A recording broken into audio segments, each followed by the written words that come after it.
Today is all about enjoying yourself. CoreNet, the Corporate Real Estate Network. It's about establishing relationships, meeting people.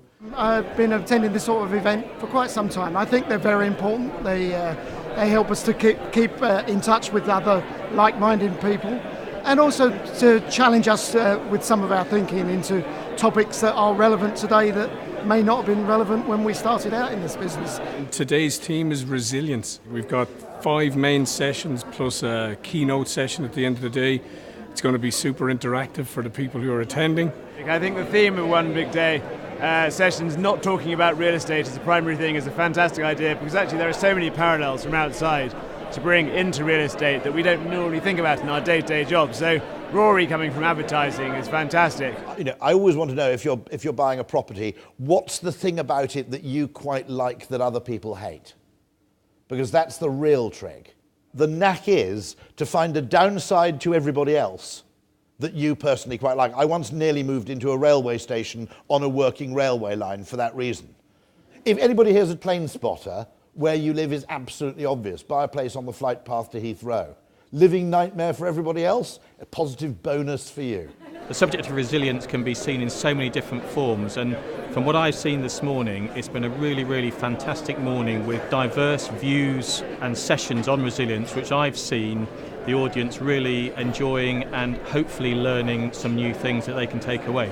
It's been really useful to get so many people coming in today, from people like IBM, from UCL, from the London Fire Brigade, and as far afield as Copenhagen. So it's been really useful to see a diverse group of contributors. What we're going to look at is the science of the brain and how that really impacts leadership. Now, if I said to you, be resilient, come on, be more resilient, doesn't really make sense. We don't really know what to do we? So what we're going to look at is what leadership we can apply to create resilience in our workforce. It's actually taking you out on a different way of thinking, and I think we're so in our day jobs on this sort of like rat run and roller coaster of trying to keep up with everything, and having someone like him come in and make you stop, think things differently, and actually all you do is tweak a few things to get different outcomes. I think it's just a really good way of thinking. The use of the word resilience is something that's certainly come to the fore in the last few years. And perhaps in many perspectives we think of resilience as something to do with physical infrastructure, our ability, say, to resist a flood or to preserve power supplies across a city. Actually, people have started to think about resilience much more widely. They've started to think about aspects of society and aspects of the wider environment. So great, diverse program, great presenters. I really enjoyed, especially, well, actually the first one was so far away from real estate, but still very much into real estate. I really, really liked it. That word resilience for me had changed a great deal in the last 10 years. It's that ability to survive. It's that ability to recover, it's that ability to learn, and it's that ability to make things better. I've enjoyed the sort of diversity. I've enjoyed the fact that a lot of the lessons we're taking away, the things to think about, aren't necessarily directly related to property, workplace. It's not the usual type of conference, which is fantastic. Resilience. It's a game changer for companies, not only to avoid disruption, but also take opportunity where it actually comes. So what does cognitive do for resiliency in technology? We know technology is integrated in pretty much everything that we do.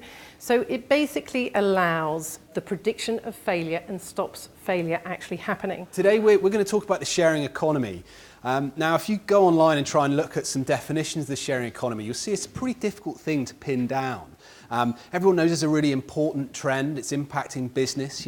Organisations like Airbnb, Uber, these are the Goliaths of today's economy, and they represent new ways of accessing talent and resources and assets. These flexible workforce models are coming up against traditional definitions of what is employment and traditional issues about whether or not people need to be protected from exploitation by employers. It's a great networking opportunity from all disciplines. The talks are focused around business and around self-development as well, and I think that's a big part of coming and joining CoreNet, and I've enjoyed it. So all told, a great day, very good value for money, one big day, crams it all in, no need for a 3-day conference in a foreign city. we're here to talk about resilience, and it might not be a very resilient thing to do. So I thought I'd just say something about this. I had a little think about it. My first expedition, I didn't go alone. I took my dog, and I was in the Amazon, and I got attacked, I'm afraid, by some gold miners, and ended up losing everything and starving almost to death and having to eat my dog to survive. We've all done it. Come on, let's face it. It's about how much potential you find in yourself and in those around you. And in fact, it's about how much you live. In total, I think we've had a huge amount to think about, a huge amount to talk about. So in closing, from myself, I would urge you all, please keep thinking, keep talking. Thank you very much.